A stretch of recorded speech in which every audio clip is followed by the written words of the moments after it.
तो एक न्यूज़ काफ़ी घूम रही है, आप लोगों ने भी सुनी होगी। अमेरिका से 104 लोगों को डिपोर्ट किया गया है वापस इंडिया में, जो कि उनके मिलिट्री एयरक्राफ्ट के मिलिट्री ट्रांसपोर्ट एयरक्राफ्ट के अंदर भर के हथकड़ियाँ वगैरह पूरा ऊपर लगा के अच्छी तरीके से, जिसे कहते हैं ह्यूमिलिएट करके, वापस डिपोर्ट किया गया है। इसमें दो टाइप की बातें लोग कर रहे हैं। कुछ लोगों का कहना है कि जब आपने लॉ तोड़ा है किसी कंट्री का और आप इलीगली वहाँ गए थे तो आपको डिपोर्ट किया, ये सही है। कुछ लोगों का कहना है कि आपको इस तरीके से ह्यूमिलिएट नहीं करना चाहिए था। कुछ और भी लोगों का कहना, एक और भी साइड है, वो ये कह रही है कि इन लोगों ने जो इलीगली वहाँ जाने में जो पैसे खर्च किए थे, लाखों रुपए, लगभग मिनिमम अमाउंट 40 से मैक्सिमम अमाउंट 1 करोड़ की रेंज में जा रहा है, वो सरकार को इनको कॉम्पनसेट करना चाहिए। कभी कभार मुझे लगता है कि जो एजुकेशन मंत्रालय है इंडिया का है, मिनिस्ट्री, वो बस गिव अप कर दो यार, अब कर दो गिव अप, अब नहीं हो रहा तुमसे। एनीवे, तो इस पर एक वीडियो है, वो देखते हैं।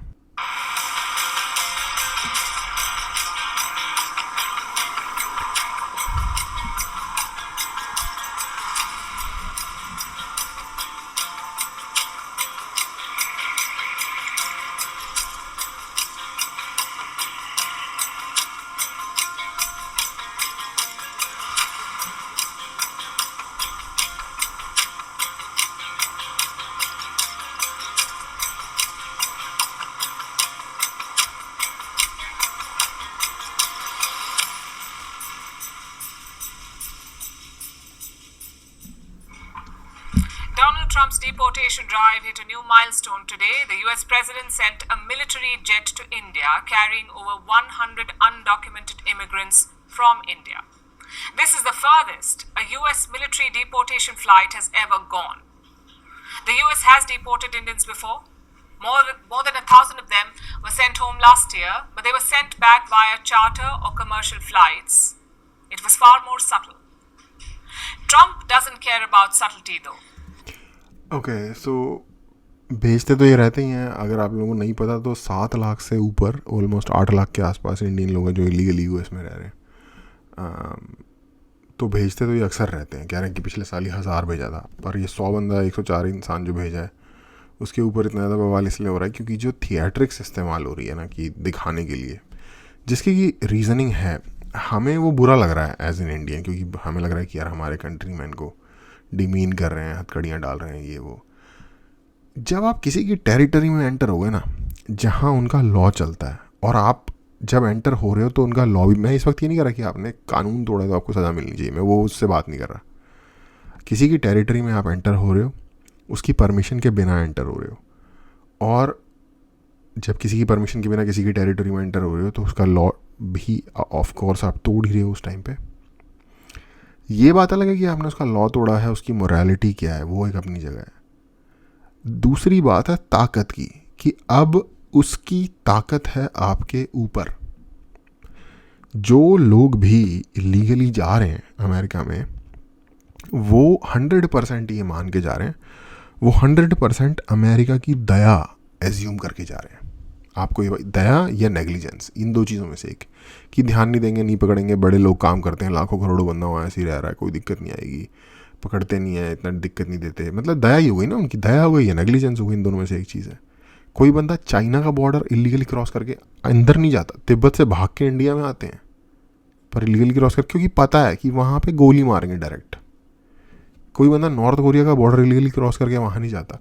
ये एक अलग बात है कि वहाँ काम भी नहीं होगा नॉर्थ कोरिया में, कोई वहाँ भूखा मरने कौन जाएगा, लेकिन एडवेंचर के लिए भी नहीं जाता कोई यार, क्योंकि कई लोग एडवेंचर के लिए भी उल्टे काम करते हैं ना। पर ये इसका कुछ, रशिया में भी कोई नहीं जाता। ऐसी कंट्रीज़ जहाँ पे ठीक ठाक जॉब शायद होंगी भी, बट उनकी बहुत डिक्टेटोरियल, बहुत ही स्ट्रिक्ट पॉलिसी हैं, उन कंट्रीज़ में कोई नहीं जाता, क्योंकि लोगों को पता है कि गोली मार देंगे। तो लोगों को ये पता है कि हम अपने आप को किसी और के हाथों में सौंप रहे हैं विलिंगली, ये अज्यूम करके कि वो दयालु होगा और कुछ नहीं होगा, या वो ध्यान नहीं देगा अपनी सिक्योरिटी पे।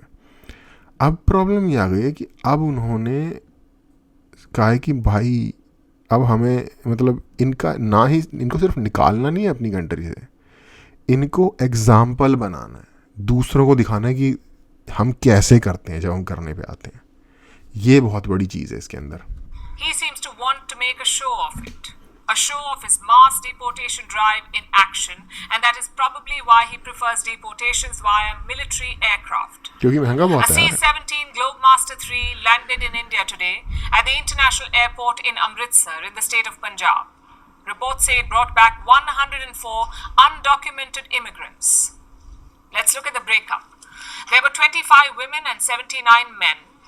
Out of the 104 migrants, 12 were minors, 33 were from the state of Gujarat, 33 from Haryana, 30 from Punjab, 2 from the Union Territory of Chandigarh, 2 from Uttar Pradesh, and 3 from Maharashtra.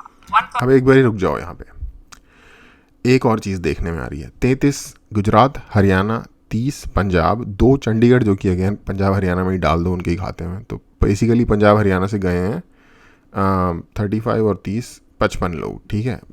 बाकी गुजरात से 33 लोग, उत्तर प्रदेश से 2 लोग, महाराष्ट्र से 3 लोग और एक अननोन है। अननोन और उत्तर प्रदेश को 2 मिनट के लिए साइड पे रखते हैं। ये चारों राज्य जो गुजरात, हरियाणा, पंजाब, चंडीगढ़ और महाराष्ट्र, ये इंडिया के सबसे वन ऑफ द रिचेस्ट राज्यों में से हैं।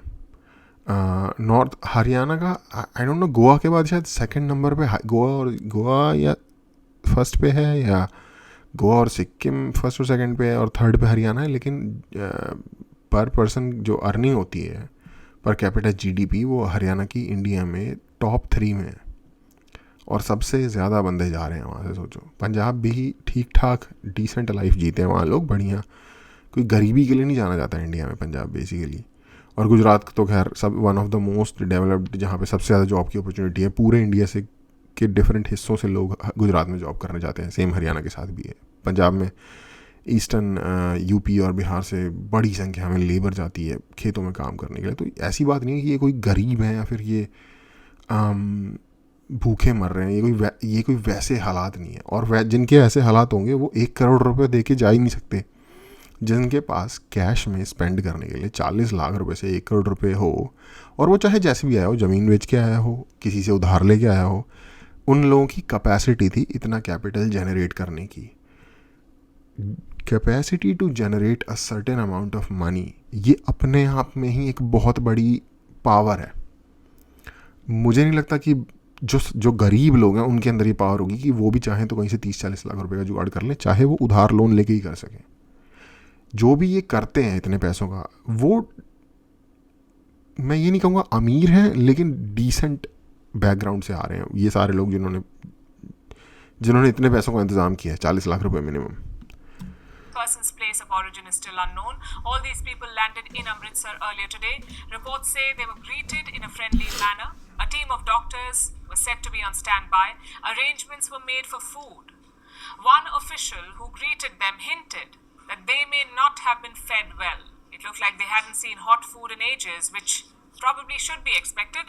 These were undocumented immigrants after all, people who tried to enter the US illegally or who overstayed their welcome after their visas expired. So it makes sense that the US would not feed them well. The Punjab government did some due diligence, checked if any of them had a criminal history. Those found to be harmless will be sent home back to their respective states, apparently in mini buses. But before that, they will be questioned. All said and done, these Indians were in the US illegally, or at least trying to get in. How did they do that? Who helped them enter? Were human traffickers involved? All these questions. तो खुद थोड़ी यहाँ से चले जाएंगे madam जी, कैसी आप बात कर रही हैं? Yes, बिल्कुल Are involved. questions that Indian authorities want answered.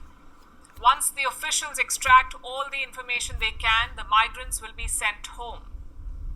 The Punjab police say there won't be any detentions. The migrants will be sent home, quote unquote, respectfully. Now, this is similar to other deportation stories from other parts of the world. Last week, in fact, we told you about Guatemala. The US sent multiple deportation flights to the Central American nation. Again, military planes. Guatemala's vice president greeted the first batch of migrants in person, welcoming them back home. It seems that India is doing the same thing, warmly receiving the immigrants and not creating much of a fuss. After all, this might all blow over soon. एक group ये भी है, मैं कह रहा था ना, ये ग्रुप की ये मांग है, ये ग्रुप की एक ग्रुप की ये भी मांग है कि क्योंकि इन लोगों ने अगर कभी आप अपना पासपोर्ट खोल के पढ़ोगे तो उसके ऊपर कुछ लिमिटेशंस होती हैं, कुछ रिस्ट्रिक्शंस होती हैं. पासपोर्ट एक डॉक्यूमेंट विद रिस्ट्रिक्शंस है. ये राइट नहीं है. पासपोर्ट एक प्रिविलेज है. अगर आपको हम इंडियन हैं और हमें इंडिया का जो स्टेट है वो पासपोर्ट इशू करता है, दैट इज़ अ प्रिविलेज. मैं जस्टिफाई नहीं कर रहा, मैं आपको फैक्ट बता रहा हूँ. उसमें से एक, उसके जो कुछ रूल्स हैं, कुछ नियम हैं, उसमें से एक ये है कि आप इस तरीके से मिसयूज़ नहीं कर सकते पासपोर्ट, क्योंकि दूसरी कंट्री में जाने के लिए अब पता नहीं जब इलीगली जा रहे हैं तो पासपोर्ट का कितना क्या इस्तेमाल उसमें होता है, लेकिन इस चीज़ का चार्ज गवर्नमेंट लगा सकती है और इनको अंदर कर सकती है टेक्निकली. मैं पर्सनली एग्री नहीं करता. पैसों का तगड़ा नुकसान हुआ, ह्यूमिलिएशन हुई, एग्जर्शन, जो भी जिस भी ट्रॉमा वगैरह से ऑफ कोर्स गुजरे होंगे यार.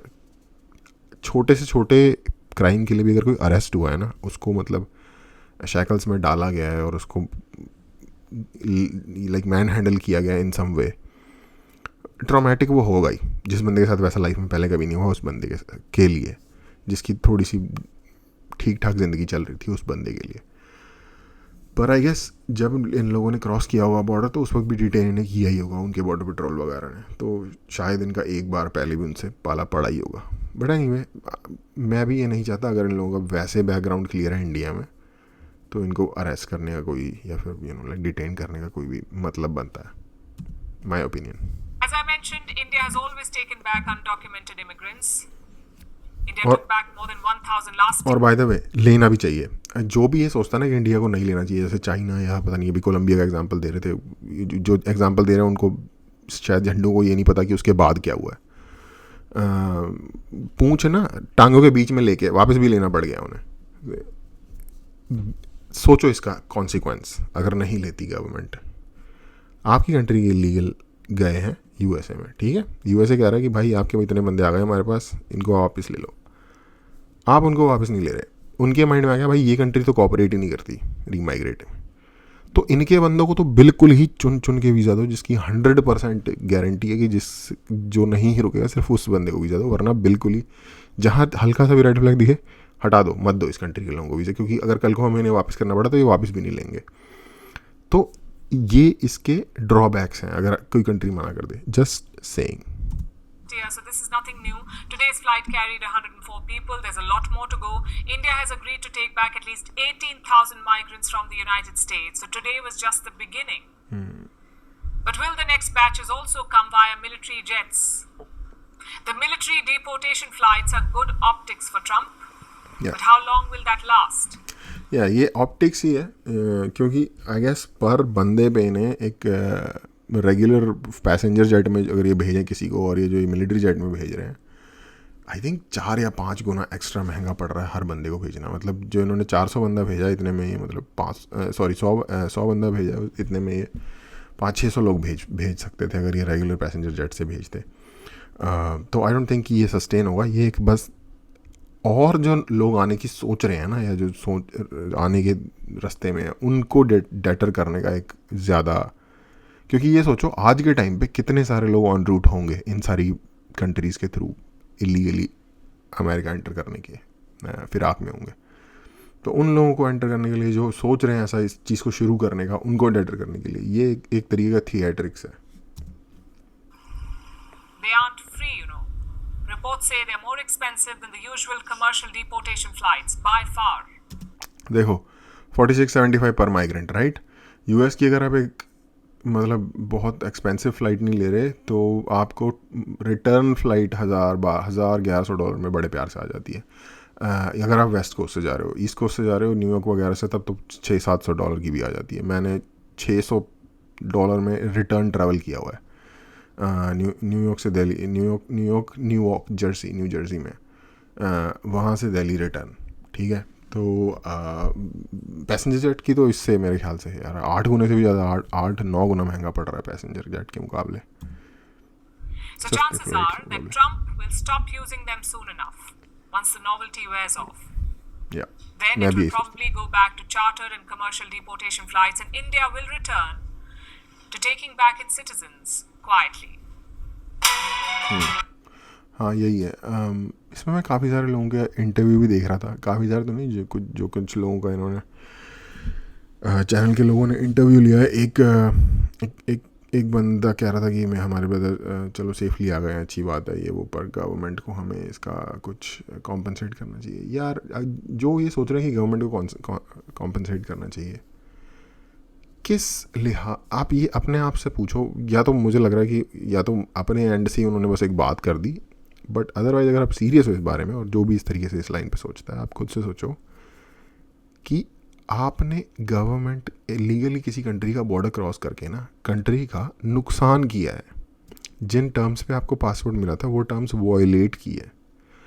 आपकी एक दुकान है या आप किसी का नौकरी करते हैं और आपको कोई नौकरी पे रखे और उसके बाद काम करवा के पैसे ना दे, और फिर आपसे वो कहे कि अब आप मुझे और पैसे दो, तो दोगे आप उसको पैसे? ये वो वाली बात है। पहले आपने लॉ तोड़ा, कंट्री की बेइज्जती करवाई, और फिर उसके बाद अब आप गवर्नमेंट करो कि अभी अब हमने जो ये कांड किया है इसके लिए हमें और इनाम भी दो, कॉम्पनसेट भी करो हमें। 40 लाख रुपए इन्वेस्ट करके या 40 मिनिमम लेते हैं यार।